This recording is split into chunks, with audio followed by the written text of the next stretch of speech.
Galicia. Ourense.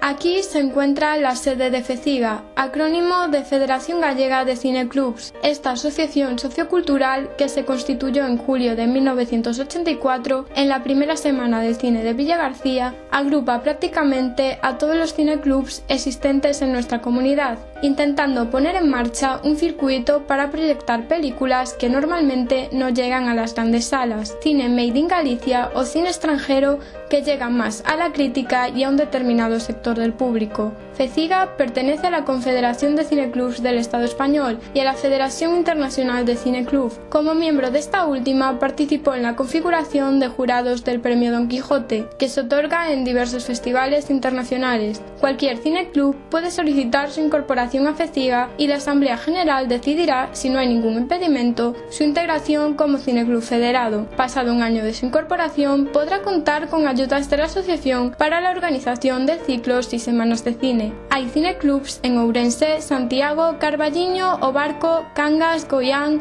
Pontevedra, Vigo, Villagarcía de Arousa, Chantada, Lugo y Monforte. Nos desplazamos a Santiago de Compostela, hogar de uno de los cineclubs que forman parte de FECIGA, el Cineclub Compostela. Allí hablaremos con dos de sus miembros para que nos expliquen detalladamente qué es un cineclub, a qué se dedican y cómo podemos colaborar con ellos. Un cineclub é unha asociación autoxestionada de persoas que deciden facer unha programación cinematográfica ás marxes das salas comerciais e cun interese normalmente, se non didáctico, polo menos de aprendizaxe e cun sentido basado no respeto e no cuidado por un cinema que non é fácil de ver e no que normalmente existe unha programación organizada alrededor de temas ou alrededor de épocas, é dicir, existe sempre unha idea que non é simplemente proxectar películas que nos gusten, sino crear un sentido alrededor da proxección e de actividades relacionadas con esas películas. Claro, así un pouco a mellor con a idea de participación, ¿no? Pero bueno, máis en sentido abstracto, os cineclubes tamén ao principio tiñan un componente moi de difundir cousas que non tiñan máis circuitos que os propios cineclubes, igual que, por exemplo, o cinema amateur, que hoxe, digamos que xa ten outro sentido porque o propio cinema amateur se pode distribuir pola rede e demais, entón sí que ten, por menos, esa noción de xerar un pouco de contido e de discusión alrededor das películas. E nun momento como actual, que casi todo o mundo ve películas na casa, un cineclube mantén a idea dun visionado colectivo e dun visionado en pantalla grande, que a mí polo menos me parece sustancial para a experiencia cinematográfica, ¿no? Es decir, non só son pelis que non vayamos conseguir facilmente, sino que creas esa experiencia, como di Cibran, pues tamén de estar participando e colaborando nun proxecto. Claro, porque ademais agora é máis complicado ver as películas con atención, digamos. É dicir, que tamén ten un pouco ese momento de sentarse a ver unha película con outra calma e con outro ritmo que na casa a mellor non se consigue da mesma maneira.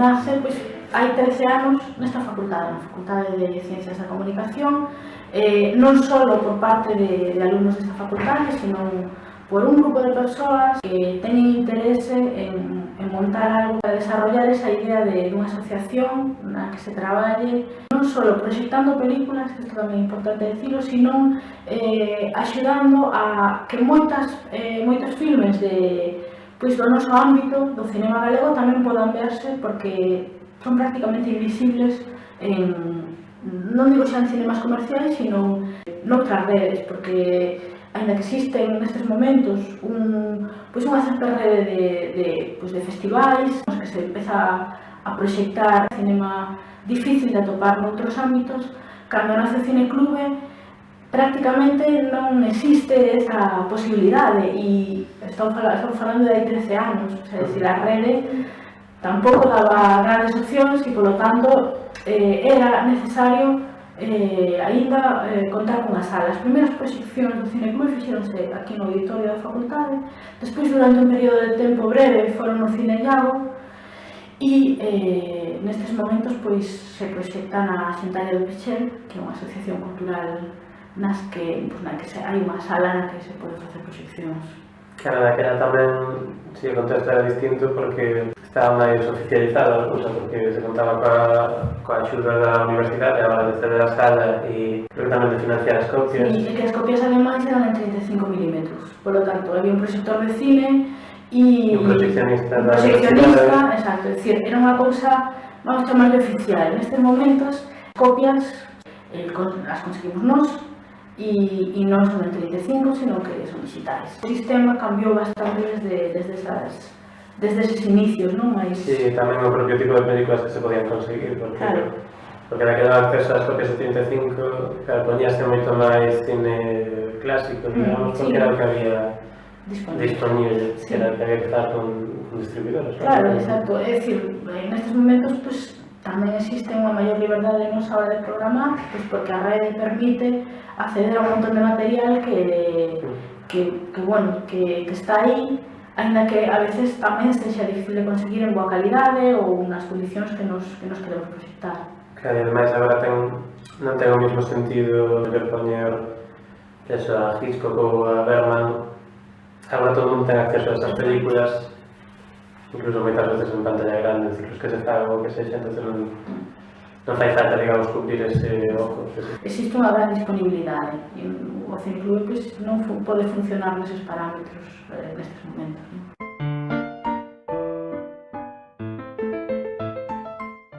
Hai unha maneira de facerse socio, pero ser socio nun principio que implica é a aportación económica, que se pode facer pois, dando os datos nunha sesión calquera do Cineclube ou escribindo un mail, e as aportacións son de 5 euros ao mes para persoas con empregadas e 3 euros para estudantes, jubilados ou desempregados. E despois, máis aló diso, podese simplemente aportar os cartos, pero non aportar traballo, podese aportar traballo e o mellor non ser socio aportando os cartos. É dicir que simplemente estando en contacto se pode ver a maneira de participar que pode ter cada un, desde participar na programación a axudar con subtítulos, con pegada de cartéis, se poden facer propostas sin ser socio de Cineclube, pois gustaría facer un ciclo de tal temática e propoñer estas películas e dende o propio Cineclube se valora e se lle busca un oco. Sí, normalmente se fai unha convocatoria a persoas que acuden de forma habitual ou continuada para que participen directamente na programación que nos facemos, que é unha proxección semanal todos os mércores pola noite e salvo datas tipo Nadal ou vacacións. A idea é que calquera pode ser membro do Cineclube, non ten que saber de cine, non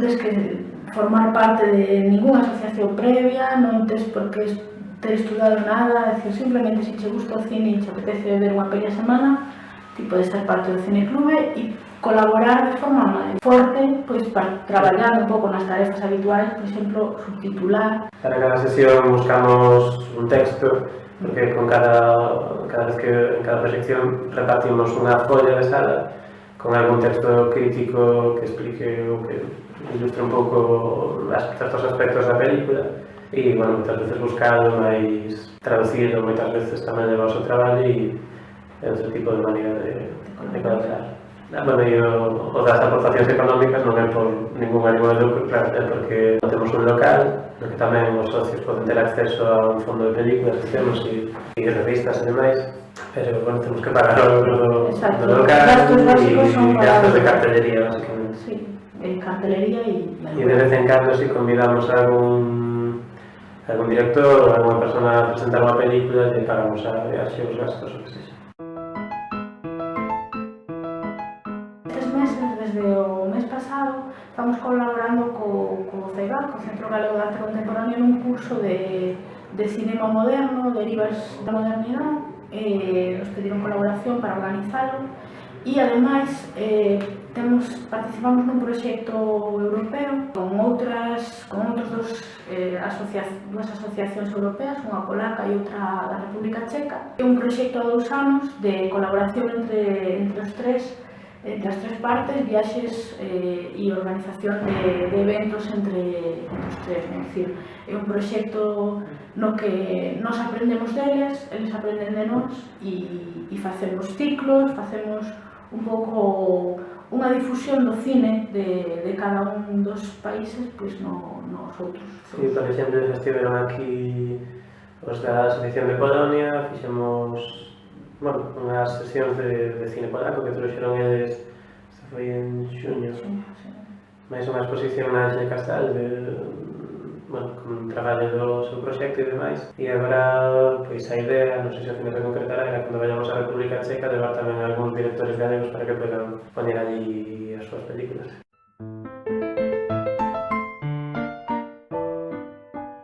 O cineclub é unha cousa autoxestionada e, polo tanto, a necesidade ou o desexo de publicitarnos ou de dar a coñecer a función que desenvolven é un pouco parte tamén do propio traballo do cineclube, non?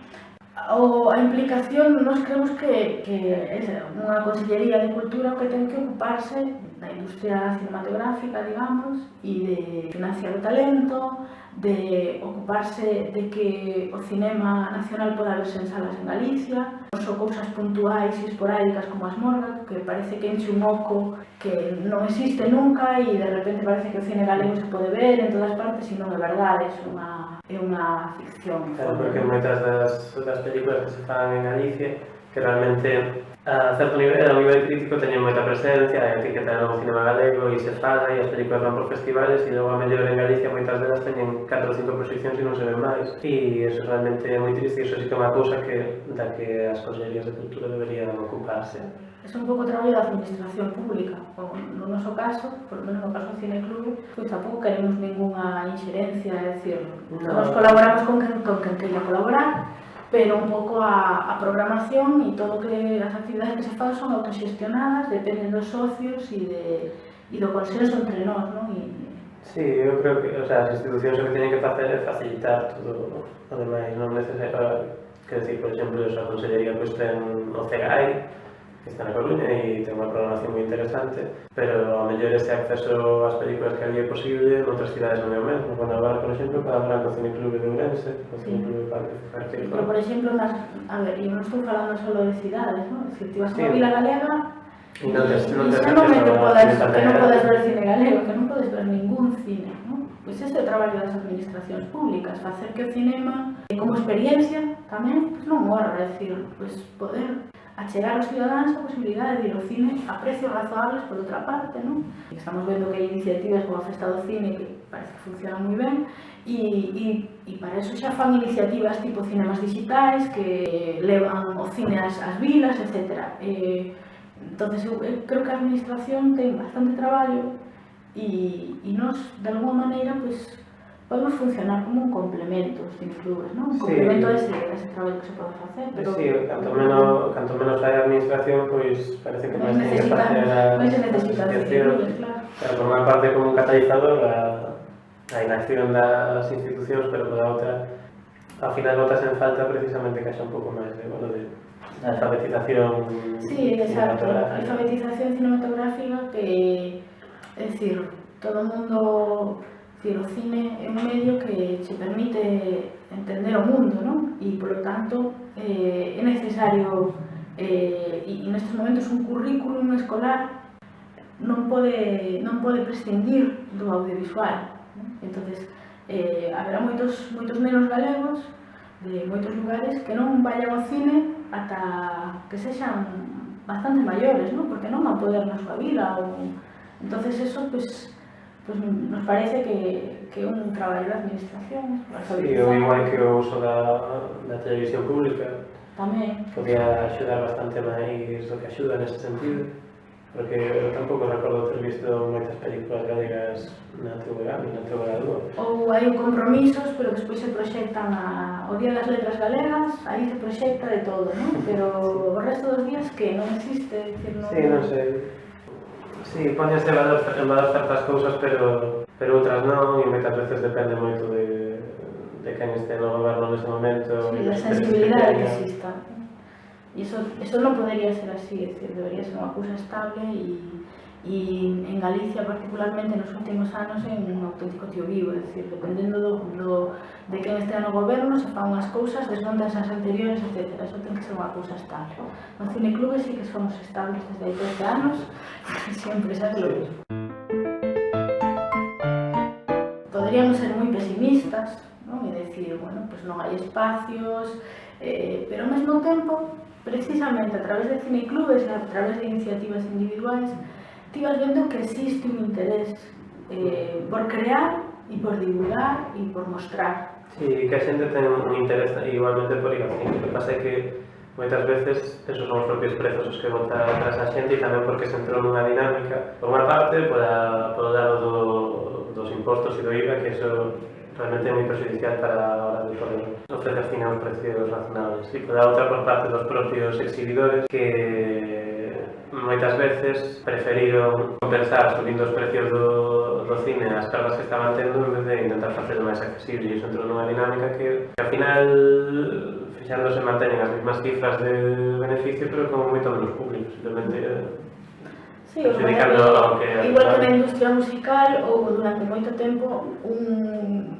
mercado moi distinto e nestes momentos hai que adaptarse a novas circunstancias, é dicir, a rede, desde logo, e a posibilidade de baixar filmes e de velo na casa cambiou o mercado, as leis do mercado en certa medida, non? Pero hai que adaptarse a eso e ofrecer algo diferente, non? É dicir, baixa os prezos e eso, o que falaba antes de que nos museos de arte contemporánea se estean facendo ciclos, a mí me parece interesante, pero a veces non teñen as condicións adecuadas para unha experiencia cinematográfica, sí, non? O sea, unha mágoa, por exemplo, que claro, que moitas veces as salas máis que ponen un cinema en versión original, por exemplo, tal, noutras cidades se ve que son as peores salas técnicamente, que as mellores salas son os multicines, os centros comerciais, pero aí a programación que se fai é distinta, non sei. De todas maneiras, esperanzador, por exemplo, que aparezan novos proxectos de cines, por exemplo, en Mallorca está, non me acordo como se está, en tema de Mallorca, non me acordo como se chamaba, pero bueno, os cines regionales ali pecharon e acabou collendo unha cooperativa de espectadoras na cidade. En Madrid penso que tamén, e bueno, agora aquí en Santiago, sí, agora dentro dos meses vai abrir un cine novo, unha sala independente e bueno, nos parece ademais unha noticia digna de celebrar nunha cidade na que nestes momentos só hai salas ali naquel monte e cando houve un tempo no que había tres multicines e que non tiñan, eu creo, é dicir, eso terían que dicir os propietarios, eu creo que non tiñan problemas de público, é dicir, durante un tempo nunha cidade con tantos estudiantes non se enchía todos os días, pero creo que había un mercado máis ou menos estable.